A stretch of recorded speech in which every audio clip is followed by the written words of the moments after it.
바울이 가장 오래 머물며 전도와 목회를 한 곳은 오늘날 터키 서부 지역인 에베소였습니다.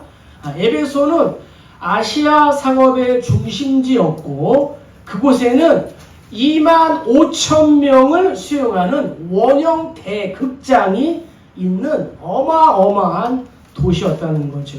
네, 오늘날에도 이곳으로 성지 순례를 많이들 가고 있습니다. 하나님께서 이 큰 도시 이곳을 복음의 확장의 요충지로 삼으셨고 바울은 이 에베소에서 3년 동안 겸손과 눈물 그리고 성령으로 사역을 했습니다. 에베소 성도들 또 에베소 리더십들과 함께한 예배에서 고별 설교를 한 후에 바울은 울며 자신을 배웅하는 사람들과 작별한 후에 예루살렘을 최종 목적지로 하여 이동하게 되었습니다. 그런데 주 예수 이름을 위한 이 길에 예루살렘으로 향하는 길에 여러 가지 크고 작은 장애가 있었다는 거죠. 자, 우리 1절부터 3절을 다시 한번 읽겠습니다. 우리가 그들을 작별하고 배를 타고 바로 고스로 가서 이튿날 로드에 이르러 거기서부터 바다라로 가서 베니게로 건너가는 배를 만나서 타고 가다가 두로를 바라보니 이를 왼편에 두고 수리아로 항해하여 두로에서 상륙하니 거기서 배의 짐을 풀려 함이러라. 아멘. 네, 바울이 예루살렘으로 가는 길에 엄청난 곳을 이렇게 거쳐서 가는 것을 알 수가 있습니다. 자, 예루살렘으로 들어가지 말라라는 이 제자들의 이러한 만류, 당부가 있었습니다. 큰 도시만 봐도 에베소에서 밀레도로 또 고스로 또 로드로 바다라로 이렇게 큰 도시를 이렇게 거쳐서 가게 되었습니다. 바울이 원했던 항로는 정박을 하지 않고 바로 가는 경로였습니다. 그런데 이렇게 여러 개의 항구를 거쳐간 이유는 무엇이냐? 밀레도에서 이스라엘로 장거리 운항하는 무정박 선박이 없었기 때문입니다. 이 바다라라는 곳은 당시 해양 교역으로 유명한 곳으로 계절과 관계없이 이 선박들이 경유하는 그러한 항구였습니다. 그래서 이 바울이 탄 배가 두로에 도착해서 짐을 풀게 되었던 것입니다. 바울 일행은 예루살렘으로 가기 위하여 이 두로라는 항구에 상륙을 하게 되었고 이 두로는 이 베니게의 중요한 항구였고 또 갈릴리 접경 지역에서 약 10여 킬로 정도 떨어진 곳이었습니다. 4절에 보니까 제자들을 찾아 이곳에서 일주일을 머물게 되었는데 제자들이 성령의 감동으로 바울에게 예루살렘으로 들어가지 마세요라고 이렇게 권면한 것입니다. 자, 바울 일행이 이 두로에서 일주일 동안 머문 이유는 무엇이냐? 다음 행선지인 이 돌레마이로 가는 배편을 기다려야 했기 때문이었습니다. 자, 기다리는 동안 바울 일행은 제자들의 집에서 일주일간 머물렀는데 이때 제자들이 바울에게 예루살렘으로 들어가지 마세요라고 이렇게 당부를 한 것이었습니다. 왜냐? 바울에게 닥칠 환난과 이 고난을 알았기 때문이었습니다. 하지만 바울의 마음은 변하지 않았습니다. 왜 그래요? 바울을 예루살렘으로 이끄는 분은 다름이 아니라 성령님이었기 때문입니다. 그래서 지난주 말씀드린 것처럼 20장 22절에 보면은 바울이 고백합니다. 보라, 이제 나는 성령에 매여 예루살렘으로 가는데 거기서 무슨 일을 당할는지 알지 못하노라. 이렇게 고백했습니다. 자, 20장 22절에 등장하는 성령님, 그리고 오늘 4절에 등장하는 성령님, 동일한 성령님이었습니다. 그런데 이 제자들은 인간적인 그러한 방법으로 성령보다 앞서서 바울에게 이렇게 권면한 것입니다. 자, 예수님께서 말씀하셨습니다. 자기 십자가를 지고 나를 따르라. 자, 예수님이 말씀하신 자기 십자가는 무엇일까요? 내게 맡겨진 십자가를 내가 져야 한다는 것입니다. 나에게 주어진 십자가를 벗으려고 하는 순간에 문제가 되는 것입니다. 하나님의 뜻을 이루기 위하여 내가 바보가 되어도 좋고 무능한 사람이 되어도 좋고 어리석은 사람이 되어도 좋습니다. 그런데 그렇게 하지 않고 자기의 의를 위하여, 자기의 명예를 위하여, 자기의 권세를 위하여, 자기의 부를 위하여, 또 자기의 자존심을 위하여 예수님께서 맡겨주신 십자가를 벗으려고 하는 바로 그 순간이 사단이 되는 것입니다. 하나님의 일은 생각하지 않고 나 자신의 일만 생각하는 순간에 그렇습니다. 얼마나 무서운 이야기입니까? 사단이 우리를 미혹하고 유혹한다는 것입니다. 바울에게도 마찬가지였습니다. 하나님께서 이방인의 구원을 위하여 세운 대사도인 바울에게도 그랬다는 거죠. 지금 예루살렘으로 가야 하는데 사단이 유혹합니다. 유혹은 다른 것이 아니에요. 십자가를 피하라는 거예요. 바울아, 십자가를 좀 비껴가면 되지 않느냐? 왜 그리로 가느냐? 예루살렘으로 가지 말고 갈릴리로 가면 되지 않느냐? 아니면 로마로 곧장 가면 되지 않느냐? 왜 네가 직접 예루살렘으로 가려 하느냐? 예루살렘 성도들을 향한 구제금은 디모데의 손에 쥐어주고 너는 로마로 가라. 왜 위험한 일을 내가 맡으려고 하느냐? 비켜가라. 피해라. 어떻습니까? 그러나 성도님들, 십자가가 없는 믿음은 가짜이고 십자가가 없는 충성은 거짓입니다. 십자가가 없는 사랑은 사랑이 아니고 십자가가 없이는 영광도 없는 것입니다. 성도인 우리는 항상 하나님께서 우리의 앞길을 순조롭게 인도하기를 소망하고 기도합니다. 그러나 반드시 순탄한 길만이 하나님의 인도하심은 아니라는 거예요. 성도는 눈에 보이는 환경이나 주어진 상황이 아닌 오직 말씀으로 성령으로 하나님의 뜻을 분별하는 지혜가 필요합니다. 하나님의 뜻을 또 분별하기 위해서는 이 말씀을 또 묵상하고 또 기도해야 된다는 것입니다. 자, 두 번째 어려움은 무엇이냐? 자, 우리 7절부터 9절을 읽겠습니다. 두로를 떠나 항해를 다 마치고 돌레마이에 이르러 형제들에게 안부를 묻고 그들과 함께 하루를 있다가 이튿날 떠나 가이사라에 이르러 7 집사 중 하나인 전도자 빌립의 집에 들어가서 머무니라. 그에게 딸 넷이 있으니 처녀로 예언하는 자라. 주 예수 이름을 위하여 하는 일의 두 번째의 이러한 난관은 무엇이냐? 이 선지자인 아가보의 예언이 있었습니다. 예루살렘에서 너를 유대인들에게 넘겨줄 것이다. 이러한 아가보의 예언이 있었습니다. 바울 일행이 이제 두로를 떠나 돌레마이를 거쳐 이제 가이사라를 거쳐서 이제 예루살렘으로 이제 바로 들어가게 되었습니다.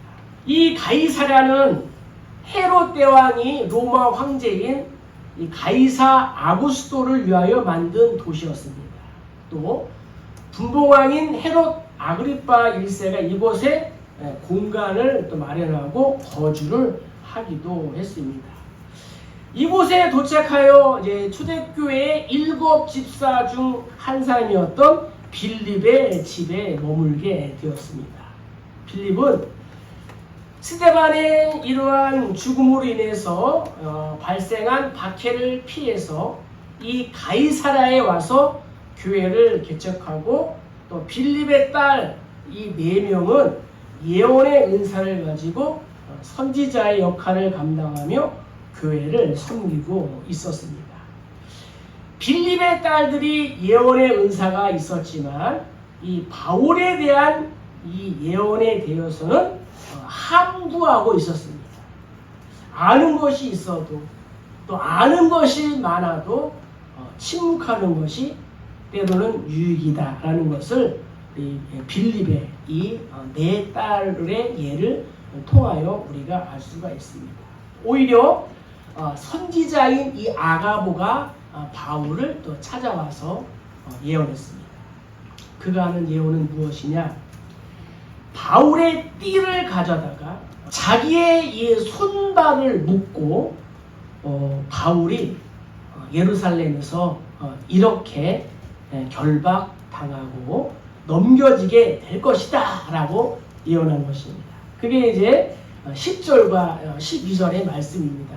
여러 날 머물러 있더니 아가보라 하는 한 선지자가 이대로부터 내려와 우리에게 와서 바울의 띠를 가져다가 자기 수염을 잡아내고 말하기를 성령이 말씀하시되 예루살렘에서 유대인들이 이같이 이 띠 임자를 결박하여 이방인의 손에 넘겨주리라 하거늘 우리가 그 말을 듣고 그곳 사람들과 더불어 바울에게 예루살렘으로 올라가지 말라 권하니. 네, 이곳에 있는 사람들도 아가보의 예언을 듣고 바울에게 예루살렘으로 올라가지 마세요라고 했다는 거예요.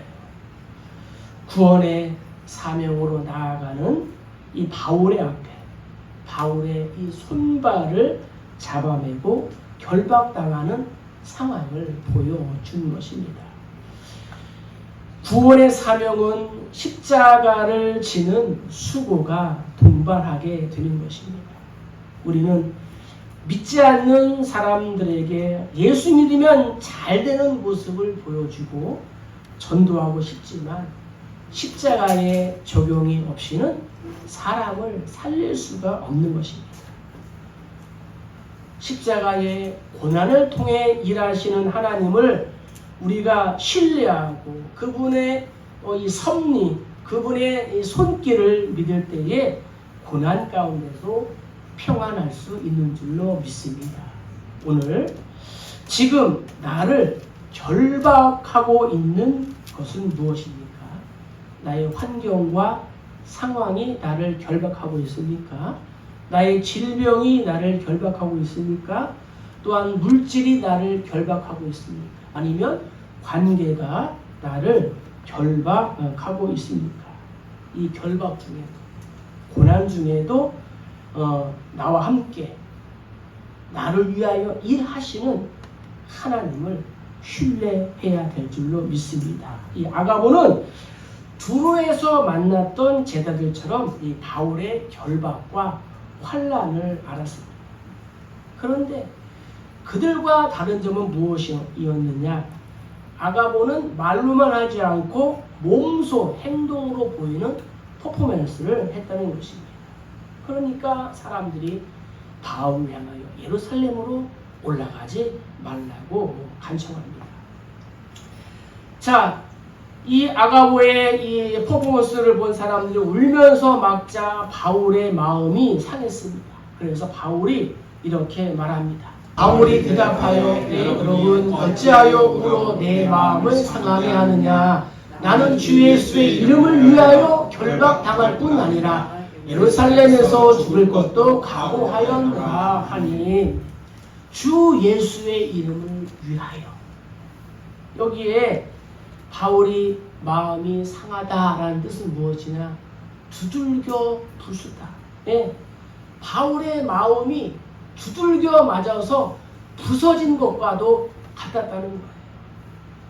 바울의 마음이 울면서 만류하는 사람들로 인하여 두들겨 맞은 것 같이 이렇게 매우 힘든 상황이었지만 나는 주 예수의 이름을 위하여 결박과 죽음을 각오했다라고 말하는 것입니다.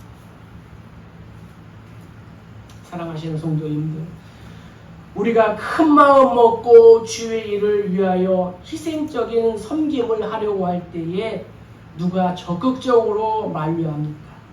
남편이나 또 아내, 부모나 자녀 또는 가까운 사람이 아닙니까? 어려운 봉사, 적지 않은 구제와 헌금 그리고 금식 기도를 할 때에 옆에서 말합니다. 너무 힘들게 하지 마. 그렇게 많이 할 필요 없어. 이제는 먹어도 돼. 또는 조금씩 먹으면서 하면 돼. 이런 식으로 나의 마음을 누그러뜨리려고 하지 않습니다. 바울이 자신을 만류하는 사람들로 인하여 두들겨 맞은 것처럼 심히 상하였으니 바울도 이렇게 생각할 수 있을 거예요. 이렇게 마음 먹을 수 있을 거예요. 이제는 주님께서 나를 막으시는가 보다 라고 생각하며 마음을 돌이킬 수도 있지 않았겠습니까?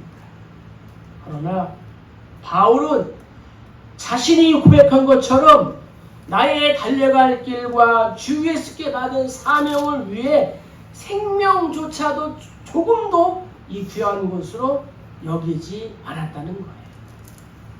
이처럼 사명자는 사람의 정 때문에 주변의 상황과 환경 때문에 마음이 흔들리지 않아야 주께서 주신 사명을 명심하고 끝까지 잘 감당해야 된다라는 것을 바울의 경우를 통하여 우리가 볼 수가 있다는 거예요. 바울은 3번씩이나 고백했듯이 결박과 환난이 예루살렘에서 나를 기다리고 있다는 것을 알았습니다. 그럼에도 불구하고 세계의 중심, 당시의 세계의 중심인 로마가 복음화 된다면 복음의 확장이 더 잘 될 것이라고 믿었습니다. 물론 이것은 하나님께서 바울에게 주신 생각이었습니다. 바울은 이렇게 하나님께서 자신에게 주신 이 전도, 이 로드맵, 이 복음의 이 로드맵을 어떠한 상황 속에서도 잊지 않았다는 거예요. 그래서 사람들에게 바울이 말합니다. 14절 한번 보세요. 그가 고난을 받지 아니하므로 우리가 주의 뜻대로 이루어지이다 하고 그쳤노라. 바울이 사람들의 고난을 받지 아니하니까 제자인 우리들이 주의 뜻대로 이루어지이다 하고 그쳤다는 거예요. 우리 역시도 성령님의 감동을 받아 어떠한 것을 알았다, 깨달았다 라고 생각합시다. 설령 그것이 아가보 선지자의 예언처럼 명확하다 할지라도 그 예언을 어떻게 해석해야 또 어떻게 받아들여야 할 것인지를 성령의 이 조명하심을 따라야 된다는 것입니다. 사람들은 바울이 당할 환난과 이 결박을 알았으니 그곳으로 보내지 않는 것이 하나님의 뜻으로 생각했습니다. 하지만 하나님의 뜻은 무엇입니까? 바울을 고난의 장소, 결박과 환난, 죽음의 장소로 보내는 것이 하나님의 뜻이었다는 거예요. 우리들 역시도 하나님께서 우리를 고난의 장소와 환난의 장소로 우리를 강권하시는 것입니다. 그리고 땅 끝까지 이르러 내 증인이 되라 이렇게 하십니다. 너희도 바울처럼 어떠한 결박과 어떠한 환난을 당할지라도 내가 너에게 준 십자가 사명감을 잃지 말라는 것입니다. 우리의 생각은 완전하지 않습니다. 그렇기 때문에 서로의 생각을 전하고 말할 수는 있으되 마무리는 항상 하나님의 뜻이 이루어지기를 바라는 기도를 해야 된다는 것입니다. 나의 생명을 살리시기 위하여 죽으신 예수 그리스도의 이 선하심을 기억하며 오늘 하루도 죄에 빠져 허덕이는 사람을 살리는 하나님의 이러한 선한 도구로 살아가기를 주의 이름으로 축복합니다. 바울 드디어 환난과 결박에 기다리고 있는 예루살렘으로 입성합니다. 바울이 대답하되 여러분이 어찌하여 울어 내 마음을 상하게 하느냐. 나는 주 예수의 이름을 위하여 결박당할 뿐 아니라 예루살렘에서 죽을 것도 각오하였노라 하니. 아멘. 네. 자, 바울의 일사각오가 있습니다. 무엇입니까? 나는 죽을 것을 각오했다는 거예요. 나는 주 예수의 이름을 위하여 결박을 당할 뿐만 아니라 예루살렘에서 죽을 것도 나는 각오하였다.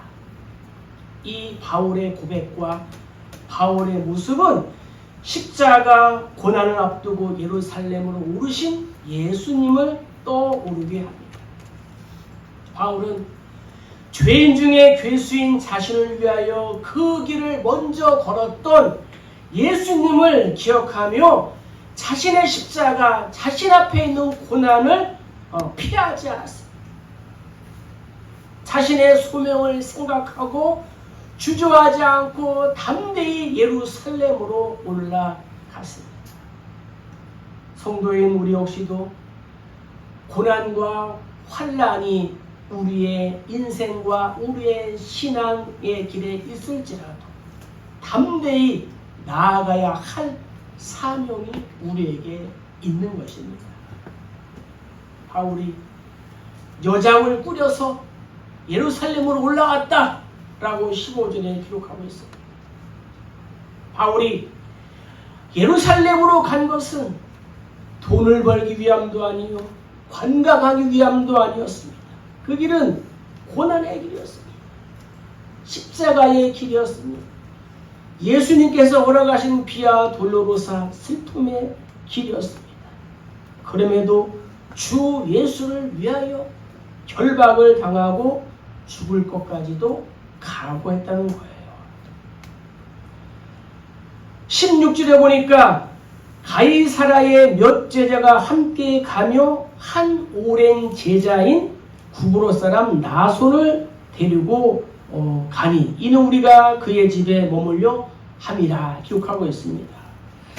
바울이 고린도를 떠날 때에 그와 함께 했던 사람은 7명 그리고 바울까지 8명이었습니다.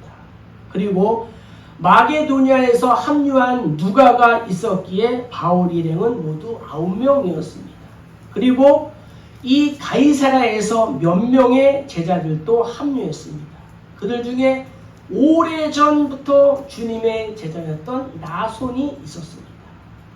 이들을 다 합하면 모두 약 15명 정도가 되었을 것입니다. 이 나손은 바울 일행이 자신의 집에 머물게 했습니다. 예루살렘에 집을 소유하고 있던 나손은 바울 일행을 자기 집에 머물게 해주기 위해서 가이사라에서부터 따라 나선 것이었습니다. 나손 그는 부자였습니다. 아가보는 이 바울이 예루살렘에서 결박당하고 또 투옥될 것을 예언했습니다. 그럼에도 나손은 자신의 이 손익을 계산하지 않고 바울 일행을 섬기고자 동행했습니다. 나손의 출신은 아프리카 이 북으로 사람이었습니다. 나손이 왜 이 예루살렘에 있었는지 또 어떠한 과정을 통해서 바울을 만나게 되었는지 바울 일행을 왜 자신의 집에서 쉬게 해 주려고 했는지 성경은 아무것도 말하지 않습니다. 하지만 한 가지, 하나님께서 자신의 이 신비한 손을 들어 역사하셨음은 틀림이 없다는 거죠. 하나님께서 비상 간섭하신 것이에요. 우리 일상도 가만히 들여다보면 하나님의 신비한 손길로 가득합니다. 평소에는 잘 알지 못해도 인생의 매듭을 지어야 할 순간에 지난 날들을 돌아보면 하나님의 신비한 손길이 있었음을 우리가 고백할 수가 있습니다. 말씀을 정리합니다. 환난과 결박에 대한 이 두려움과 뿌리치기 힘든 만류에도 불구하고 바울은 예루살렘으로 올라갔다는 거죠. 그 길에는 사탄의 유혹도 있었습니다. 그러나 바울은 예루살렘에서 주 예수의 이름을 위하여 나는 죽을 각오가 되어 있다 라고 이렇게 고백하며 철저하게 성령의 인도하심을 받았다는 거죠.